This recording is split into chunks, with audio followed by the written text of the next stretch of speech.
Movie की शुरुआत में हमें बाकी हानमा को दिखाया जाता है जो दौड़कर कहीं जा रहा होता है, लेकिन उसके सामने से जब एक लड़का गुजरता है तो अचानक से वो दोनों एक दूसरे को देखकर रुक जाते हैं। पर ठीक तभी एक जबरदस्त भूकंप आता है जिससे पूरा शहर हिलने लगता है। पर तभी दूसरे लड़के का असिस्टेंट वहाँ पर आता और उसे बताता है कि आज आपकी फाइट है। पर वो लड़का जब बाकी को देखता है तो बाकी जा चुका होता है, लेकिन बाकी पीछे से उसे ही देख रहा होता है। फिर हमें उससे इंट्रोड्यूस करवाया जाता है, उसका नाम असुरा होता है। असिस्टेंट बताता है कि मार्शल आर्ट अरीना में आज आपका मुकाबला उससे जो आज तक कभी नहीं हारा है। और हमें अरीना में शैक को दिखाया जाता है जो अपनी फाइट के लिए काफी ज्यादा एक्साइटेड होता है। शैक के साथ हमें और सभी प्लेयर्स को दिखाया जाता है जो स्पेशली कॉन्टेस्ट देखने के लिए आए होते हैं। तभी राउंड 1 की अनाउंसमेंट होती है। अनाउंसमेंट 1 में शैक की लड़ने के लिए काफी एक्साइटेड होता है। उसके सामने जापान का सबसे बड़ा योद्धा हनियामा को भेजा जाता है जो आते ही शैक को बुरी तरीके से पेलने लगता है। इसके साथ ही हमें हनियामा का फ्लैशबैक दिखाया जाता है जिसके अंदर हनियामा को एक परफेक्ट ओपोनेंट देने की बात कही होती है। हनियामा प्रेजेंट में एक ही झटके में अपने कपड़ों को फाड़ कर शैक से बुरी तरीके से लड़ने लगता है। और हमें शैक का एक छोटा सा फ्लैशबैक दिखाया जाता है जिसके अंदर गुरुजी से बताता है कि अब तुम्हें वहां लड़ने का मौका मिला है जहां तुम्हारे फादर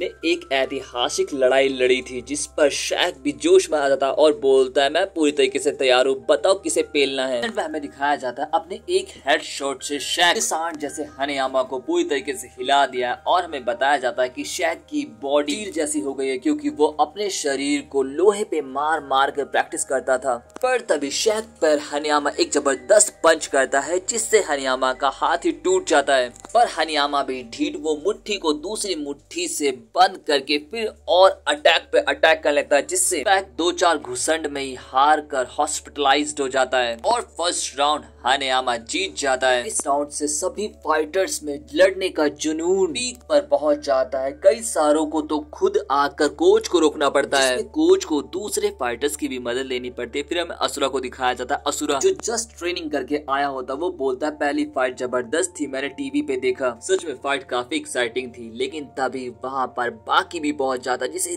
देखकर असुरा गंदी औरतों वाली मुस्कान बाकी को देता। और फिर दूसरे राउंड की अनाउंसमेंट होती है जिसमें एक साइड जैक हैमर होता था, दूसरी तरफ पैदाइशी योद्धाओं के डिसेंडेंट रेन कुरे होते हैं जो एक दूसरे को देखते ही टूट पड़ते हैं। रायन तो आते ही जैक को उसके घुटनों पे ला देता है और जैक से बोलता है दवाई खाकर लड़ाई नहीं लड़ी जाती, मुझे पता है कि तुमने ये बॉडी दवाइयों से बनाई है। तभी जैक उठता और जबरदस्त पंच रैन को करते हुए बोलता है तेरे बस की नहीं, जाके अपने बाप को भेज। फिर हमें जैक के बारे में बताया जाता है कि जैक सिर्फ इसलिए तैयार हुआ है कि उसे एक वर्दी ओपोनेंट दिया जाएगा। फिर हमें रायन के बारे में बताया जाता है कि रायन की फैमिली में सभी जन्म से ही योद्धा होते हैं, लेकिन रायन उनमें से सबसे ताकतवर और खतरनाक होने के साथ साथ पूरी तरीके से पागल है। तभी रायन अपनी एंसेस्टर टेक्निक रिमूवल टेक्निक का इस्तेमाल करता है जिससे वो दिमाग की लिमिटेशन हटाकर खुद को ओवर पावर्ड कर लेता है। दूसरी तरफ जैक एक कैप्सूल लेता है, लेकिन तभी रायन उस पर हमला करता है। जैक को मार खाता हुआ देखकर रायन बोलता है बस हो गया। तभी जैक उल्टी करने लगता है। जैक के उल्टी करने से एक्स्ट्रा फैट निकल जाता और जैक के मसल टाइट हो जाते हैं और दोनों एक दूसरे को हेडशॉट देते हैं, जिसके बाद पागलों की तरह लड़ने लगते हैं। उन दोनों को पागलों की तरह लड़ता हुआ देख कर फाइटर समझ जाते हैं कि अब ये लोग गेम जीतने के लिए नहीं लड़ रहे हैं। तभी वहाँ पर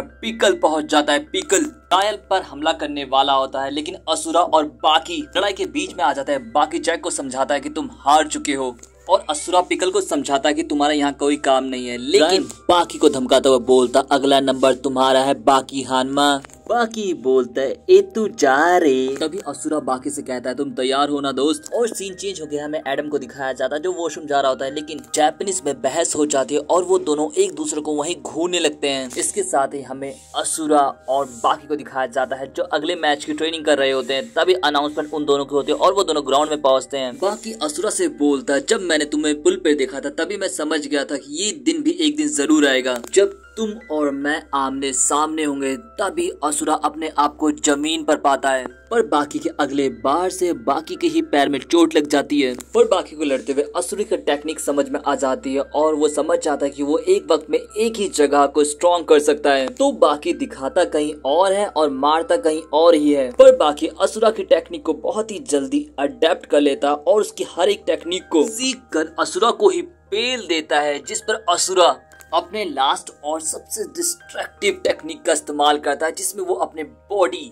ये ब्लड सर्कुलेशन को इतना तेज कर देता है जिससे उसकी हीट तक को वो इस्तेमाल कर सकता है, जिसे इस्तेमाल करते हुए वो बाकी को अच्छी टक्कर देता है। लेकिन तभी बाकी का डैड यूजिरो हानमा वहाँ पर पहुंच जाता है और असुरा से लड़ने के लिए कहता है, जिस पर बाकी बोलता है, डैड बीच से हट जाओ, अभी तो मजा आना स्टार्ट हुआ था। जिस पर यूजी हानमा बोलता है कि मुझे भी मजे चाहिए। अभी वहाँ पे कुरोरोकी जो कि दुनिया का दूसरा ताकतवर इंसान है, वो यूजिरो हानमा से बोलता है कि मुझसे लड़ो। बाकी कुरोरोकी से और हानमा से असुरा अटैक करते हुए बोलता है, लेकिन दोनों के बीच टकलू चाचा आकर बोलते कि तुम दोनों के बीच भी मैच मैं रखने वाला था, अभी तुम दोनों की जरूरत यहाँ पर नहीं है, तो अरीना से बाहर चले जाओ। और यूजिरो बोलते तुमने तो सारा मूड ही खराब कर दिया, और वो दोनों वहाँ से चले जाते हैं और असुरा और बाकी में मैच ड्रॉ हो जाता है। और हमें अरीना की तरफ कुछ नए प्लेयर्स को बढ़ते हुए दिखाया जाता है। दूसरी तरफ असुरा और बाकी एक दूसरे को हराने के लिए अपनी ट्रेनिंग जारी रखते हैं, जबकि हमें एडम और उसके जापानीज दोस्त को दिखाया जाता है जो अभी भी नैनोमेटर का कर रहे हैं। और दोस्तों इसके साथ ही ये मूवी एक्सप्लेनेशन यहीं पे खत्म हो जाता है। आपको मूवी एक्सप्लेनेशन कैसा लगा जरूर बता, वीडियो को लाइक करना, चैनल को सब्सक्राइब करना ना भूले। सो मिलते हैं नेक्स्ट वीडियो में। Thanks for watching and sayonara.